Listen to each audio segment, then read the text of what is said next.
What's going on, guys, and welcome back to LOI TV. This is the first LOI transfer show ahead of the 2021 season, and I already cannot wait for it. There are so many rumours going around at the moment about all the teams in the league. We could see completely new squads coming into the new season, so I'm excited for that. If you do want this to be kind of like a weekly show, make sure to let me know down in the comments below, and I will try and do it maybe on a weekly basis, doing a roundup of all the transfer done deals, rumours, everything. So yeah, let me know if you want to see that. And also, if you are new around here, it is much appreciated if you can drop a like on the video first of all, and then subscribe with notifications on, so you never ever miss an upload. So yeah, without further ado, I think we're just going to jump straight into it.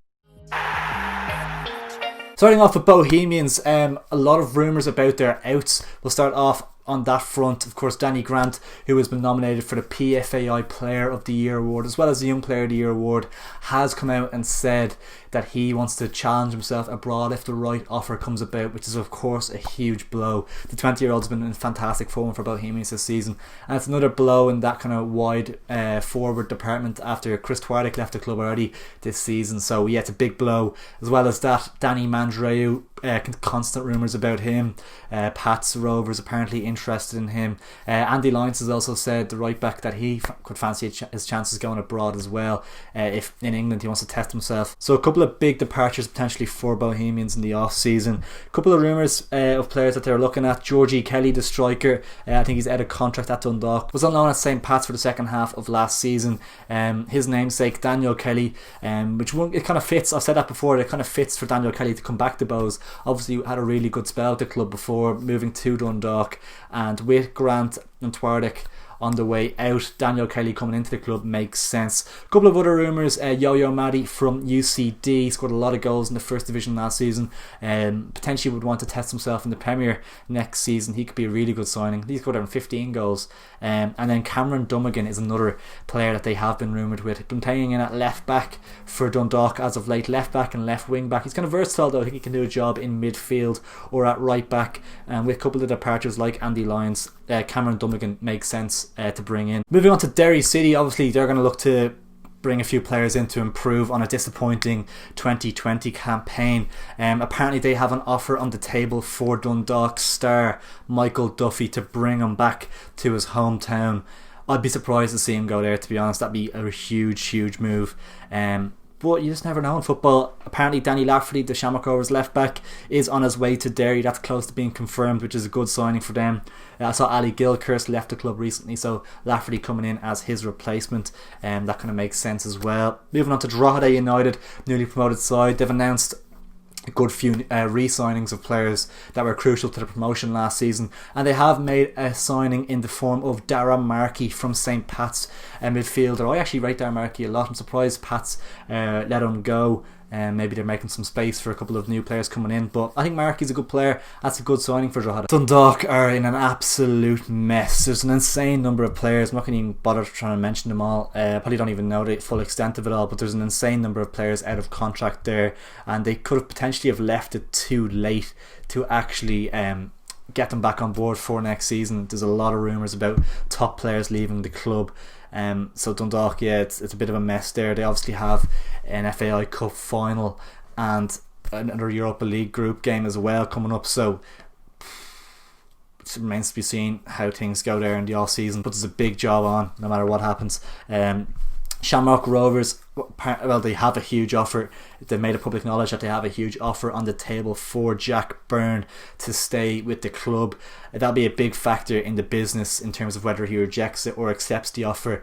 If he accepts it, of course, it's great news. They're keeping the best player in the league, whereas if he rejects it, they're going to have a lot more money on wages to spend on potentially a replacement in the form of Michael Duffy, Daniel Mandroiu. There are a couple of names being touted around as potential replacements, or could they just bring one of them in alongside Jack Byrne?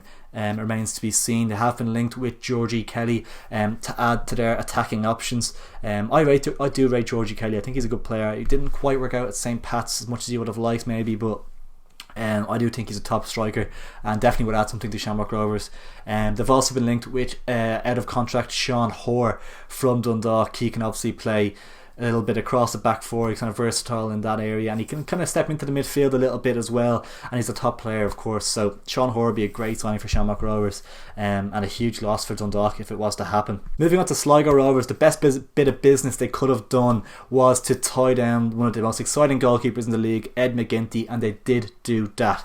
Fantastic piece of business from them to get that done early, and they're going to try and add to the squad. A couple of rumours with the likes of Tyreke Wilson out of contract at Waterford, had a fantastic season of course, would give them options at left back, and there's going to be a couple of other players that Liam Buckley will no doubt be looking at. An interesting one is Romeo Parks, of course had to go on loan last season because of visa issues, but he will be back at the club, and if he can get sorted with a visa, him, Junior, Coughlin, if they can keep all these players, they're really building something at Sligo, and obviously they're going to need a decent sized squad to compete in Europe as well. So yeah, exciting times for Sligo, and I'd say Liam Buckley has a few tricks up his sleeve in the next couple of weeks. St. Pat's have been linked with an insane number of players over the last week or two, and it's always the same at Pat's, isn't it? They're always wholesale changes, and you always think brilliant signings, and they made a couple of good signings as well, but they need to start cracking into this top three and try and build a squad moving forward that they can kind of keep for a couple of seasons. They've been linked with a couple of the Waterford lads that are out of contract.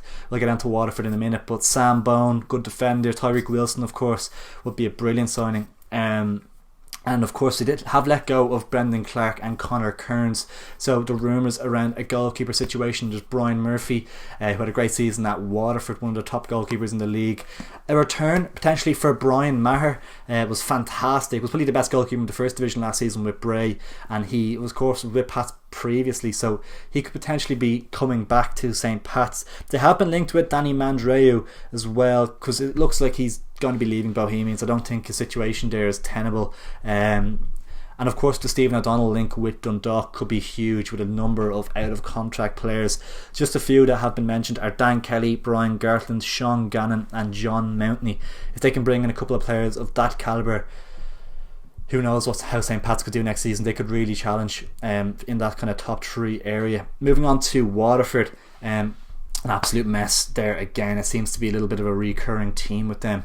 Unpaid players, there's a big situation going on out there at the moment, and I think they've only got 2 players willing to play for them next season in terms of what the squad they had last year. Check out, I'll leave a link in the description below to Irish Footy Vlogs, did a video on it, Keith, so make sure to go check that out if you want to see more on the Waterford situation, because it is an absolute mess. But moving down to the first division for a minute, Shales of course have acted quickly to bring in Alan Reynolds as their assistant manager to Ian Morris.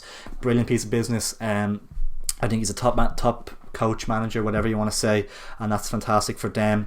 Great signing in the goalkeeper department, Brendan Clarke, with a good year of Pat's last season, I thought. Surprised to see Pat let him go. Maybe it was factors off the field that he needed to, I think, Shelsby part-time and stuff like that, so maybe just work commitment or whatever. They have brought in John Ross Wilson, a right back from Bray I believe it was, had a good year last year. Michael Barker makes a step down to the first division, really good player though, had a good season for Bows last year and never let them down, I didn't think. Whenever he came into the side I thought he did well, and he's kind of versatile across the back four as well, so he'll be a great option for Shells, and he'll be a good, really good first division player. Ryan Brennan re-signed for the club, which I think is huge. There was rumours he was going to go to Drogheda. 1 or 2 other sides in the Premier Division were rumoured to be interested, but he did re-sign with Shelburne. And a bit of a mad rumour, I think I saw it on Twitter somewhere, that Dane Massey will be joining Shelburne following the FAI Cup final. Dane Massey of course is, I think he's one of the top players in the Premier Division. Obviously had a bad injury last season, so didn't get much game time, and potentially will be leaving Dundalk. I think he's out of contract, so I'm surprised if he goes down to the first division. He's a top Premier Division player, and he'd be probably one of the best players in the first division straight away if he was to move down. Just as I'm editing the video, a little bit of breaking news has popped through with Shelburne. They have confirmed the signings of JJ Lunny and Glenn McAuley from Bohemians. Start off with Glenn McAuley, obviously a striker, been with Pats before, Liverpool before that actually as well, and obviously Bows didn't really get a full run of games going, but definitely I think has potential, and the first division could suit him for a season, and he could score bags of goals down there and be a real part of Shell's title charge. So I think it's a good signing, getting Glenn McAuley in. I think the first division might just be what he needs, one step backwards just for kind of 2 steps forward in his career a little bit. For JJ Lunny, I'm surprised they were able to convince him to come down to the first division, to be honest. I think he's a good Premier Division player, was usually Keith Buckley's midfield partner last season, was mainly getting in ahead of Livingston. So I'm surprised to see Bowes actually let him go.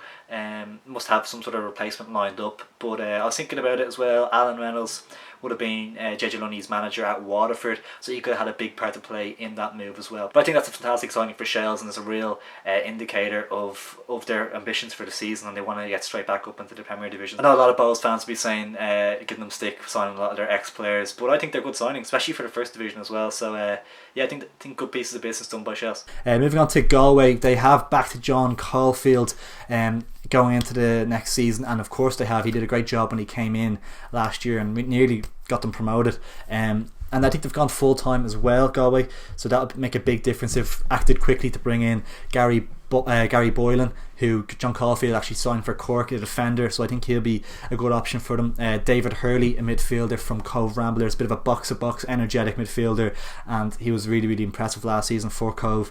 And Mikey Rowe, I believe he was in the US before. He's an attacker, so it'll be interesting to see how he gets on, as well as those players that they have brought in. They've made heaps of re-signings from a lot of players from last season, so it looks like Galway really mean business this season. So yeah guys, let me know how you think your team is going to get on ahead of this coming campaign in the transfer market. A lot of busy weeks ahead for a lot of teams, so it'll be interesting to see how the next couple of weeks go, and let me know if I missed out on any rumours, done deals, etc. down in the comments below as well, and give me your thoughts as well. I'd love to hear them, and I will reply to all the comments as well. If you are new around here, make sure to subscribe down below with notifications on. I really appreciate it, and if you did enjoy the video, please drop a like, it's much appreciated. And yeah, thanks for watching guys, catch you in a bit.